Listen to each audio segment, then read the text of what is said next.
Greetings from Delhi Medical Association and eMedi News.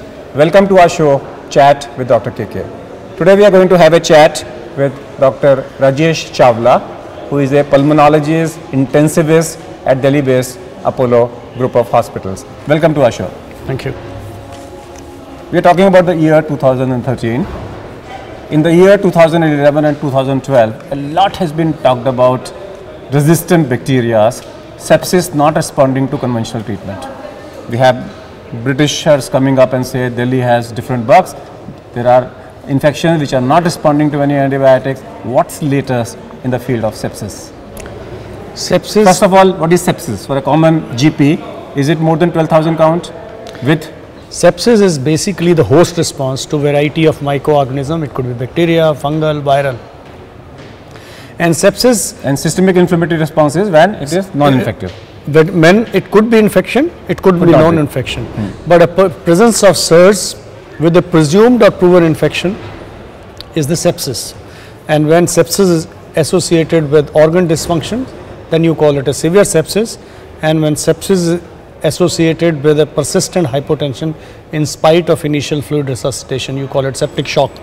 There is no word like septicemia, which is used very commonly. It is either sepsis or bacteremia when the bacteria are present. But this word septicemia has been withdrawn from literature, but people still use it. I think it should not be used. Okay, from a doctor's point of view, from a GP point of view, when should you suspect sepsis and refer?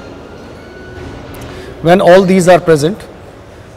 Like in a blood count, is there a criteria for blood count? If the person, suppose you feel that person has infection, person has raised count, person or a low count, patient is hyperthermic or hypothermic, patient is tachypneic, tachycardic, and patient is getting drowsy, or patient is drop in urine, patient has a low blood pressure. I mean, when a person has presumed or proven infection along with SARS, and you feel that some organ is failing, that patient should be in the hospital. Should be in the hospital. Now, what is the latest in the treatment? Latest in the treatment is the antibiotic must be started within 1 hour of the arrival of a patient. Okay, let me again frame it other way around. When you say should be started within an hour, that means if it is not started within 1 hour, will it amount to deficiency of service? Every hour of delay of starting antibiotic, yes, it will.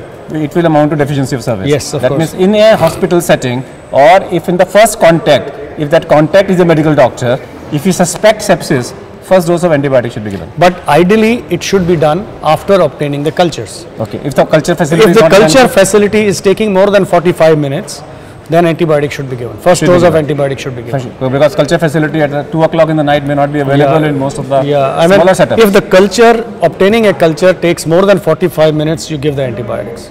Okay. What about these so-called bugs which are totally drug resistant? We have. See, this is basically. We come across a patient resistant to all antibiotics.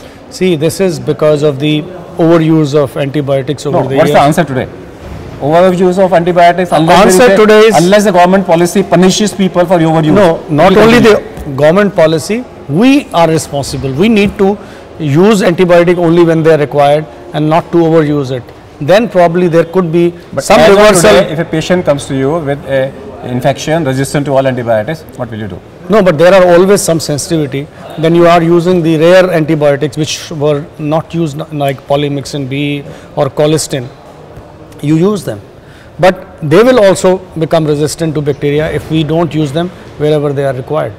So we need to is there any role of so-called basics? We go back to chloramphenicol, Septran.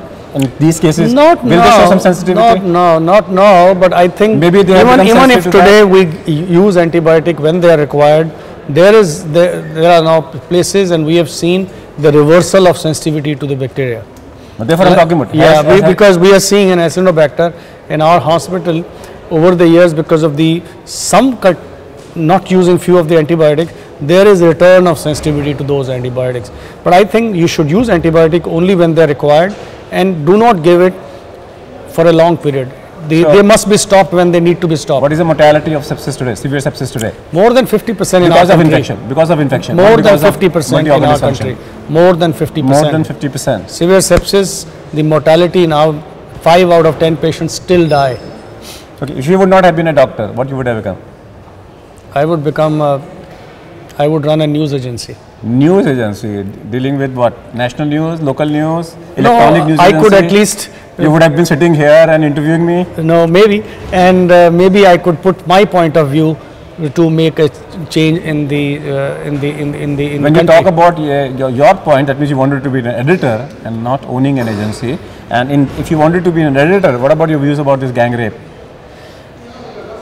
I think media has played a great role in this, and this should not stop here. This should not stop here. Because I can feel now media is media is changing, and I think something should continue to go till we find a big, strong law against this. You are an intensivist. Do you feel that every PCR van in the country, either the PCR personnel, the police personnel should be trained in first aid, or a paramedic should be posted? I think you can train the police personnel. Even the police does the routine duty. I think it will save many patients. Let's do what they are supposed to do. They're not doing what they're supposed to do, and if you give them an extra work, they will not do it. Of course, we can teach them, but they need to do what they're supposed to do, which they're not doing. So what Dr. Chawla has very clearly said is misuse of antibiotics should be prevented. Don't use because we have only colistin and polymyxin, couple of antibiotics are left, and if you find that they are also not effective, there will be an havoc. Already 50% of the patients with sepsis are not surviving. That's all for today. Let's thank our guest, Dr. Rajesh Chawla. We'll come back with one more topic. Till that, goodbye. Thank you.